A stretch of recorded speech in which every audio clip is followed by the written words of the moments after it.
membungkam dengan hasil quick count ya, yang kemudian dirilis oleh beberapa lembaga survei.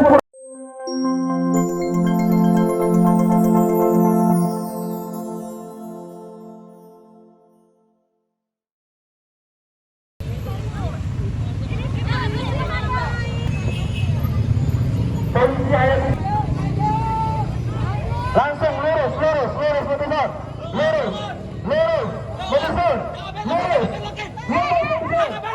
jangan belokin, lurus putusan, mundur, putusan, hei, bukan aksi namanya ini kalau di pinggir, mundur.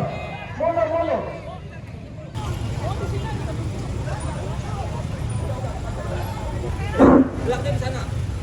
Assalamualaikum warahmatullahi wabarakatuh.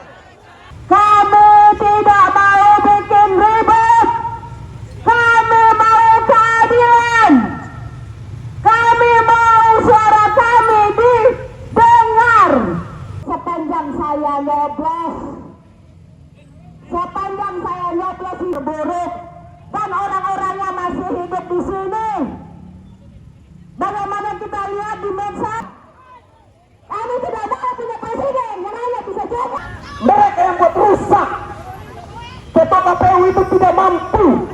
Karena itu aplikasi Sirekap yang dibangga-banggain oleh Ketua KPU bermasalah total.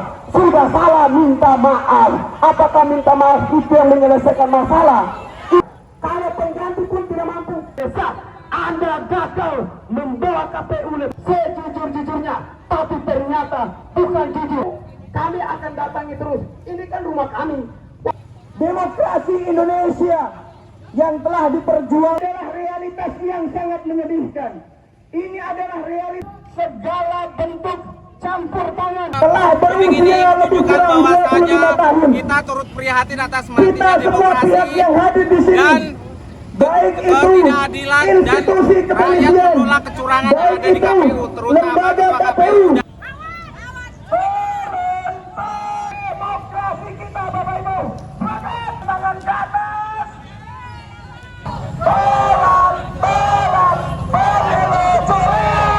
Tolong pemilu curang sekarang juga. Jadi aksi pada siang hari ini di depan KPU, kita ada 3 poin penting yang kita jadikan sebagai aspirasi dari rakyat Indonesia. Yang pertama, kita melawan segala bentuk cawe-cawe yang dilakukan oleh Jokowi. Jokowi telah sangat terang-terangan, telah sangat terbuka, ini bisa dinilai oleh semua pihak, bukan hanya masyarakat menengah ke atas, tapi juga masyarakat bawah. Semuanya bisa menilai bagaimana cawe-cawe Jokowi di dalam proses pemilu hari ini. Mulai dari bagi-bagi bansos, terutama yang kita lihat di depan istana. Ini adalah merupakan bentuk politisasi bansos yang sangat memalukan, yang dipertontonkan oleh Presiden Kepala Negara yang mestinya menjadi negarawan, tetapi justru dia turun gunung. Ya kita tahu karena anaknya harus dia menangkan sebagai wakil presiden pasangan dari 02 yaitu Prabowo. Ini tidak perlu analisa yang panjang ya, karena dia adalah bapak dari Gibran Raka Buming Raka. Nah, kemudian yang kedua praktek curang ya.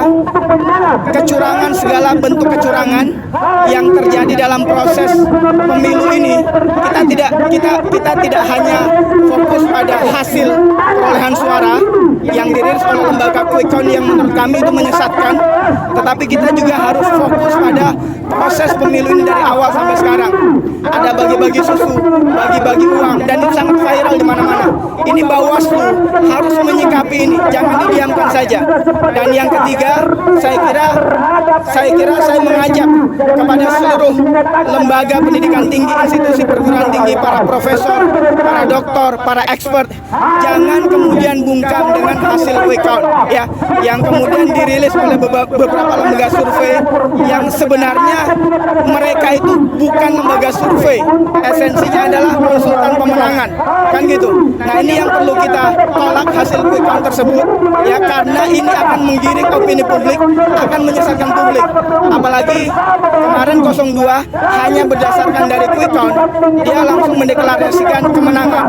Padahal ada lembaga KPU yang lembaga legitimate negara, mestinya tunggu dulu hasil dari KPU baru kemudian melakukan deklarasi kemenangan. Dan bahwa gerakan ini adalah gerakan yang murni dari bawah, gerakan yang murni dari masyarakat sipil, gitu ya, yang tidak dimobilisasi, apalagi dimobilisasi dengan uang sama sekali tidak, ya, tidak digerakkan oleh timnas, ya.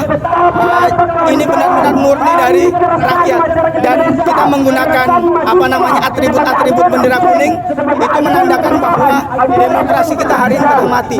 Dan Mbak lihat bagaimana yang turun banyak dari kalangan ibu-ibu, ya, yang ini mereka, kita tahu kalau ibu-ibu itu turun itu pasti semangatnya adalah semangat yang dari hati nurani mereka. Oh iya, aksi ini akan menjadi snowball, akan menjadi berefek bola salju, ya. Aksi ini akan menjadi efek bola salju yang semakin hari akan semakin membesar. Dan ini bagi saya adalah momentum yang sangat tepat bagi seluruh rakyat Indonesia yang menginginkan perbaikan bagi Republik ini. Ini momentumnya. Kita melihat kecurangan terjadi di mana-mana, kita melihat money politik terjadi di mana-mana, kita melihat cawe-cawe presiden, ya, demokrasi yang sudah kita jaga, kita perjuangkan 25 tahun, ini harus benar-benar diselamatkan. Dan ini momentumnya. Kalau momentum ini lewat, maka kita tidak tahu 5 tahun, 10 tahun, bahkan lebih ini akan menjadi pertanda buruk buat bangsa kita. Yang paling utama adalah turunkan ketua KPU, karena ketua KPU ikut terlibat dalam kecurangan ini. Bagaimana bisa lembaga negara sebesar ini tidak mampu mengawal aplikasi baik C1 lain, kampanye lain? Karena itu saya lebih meminta ketua KPU wajib digulingkan, wajib diturunkan. Itu karena apa? Dengan adanya kerusakan itu, maka demokrasi kita bukan makin baik, malah makin rusak. Jadi ketua KPU wajib diturunkan.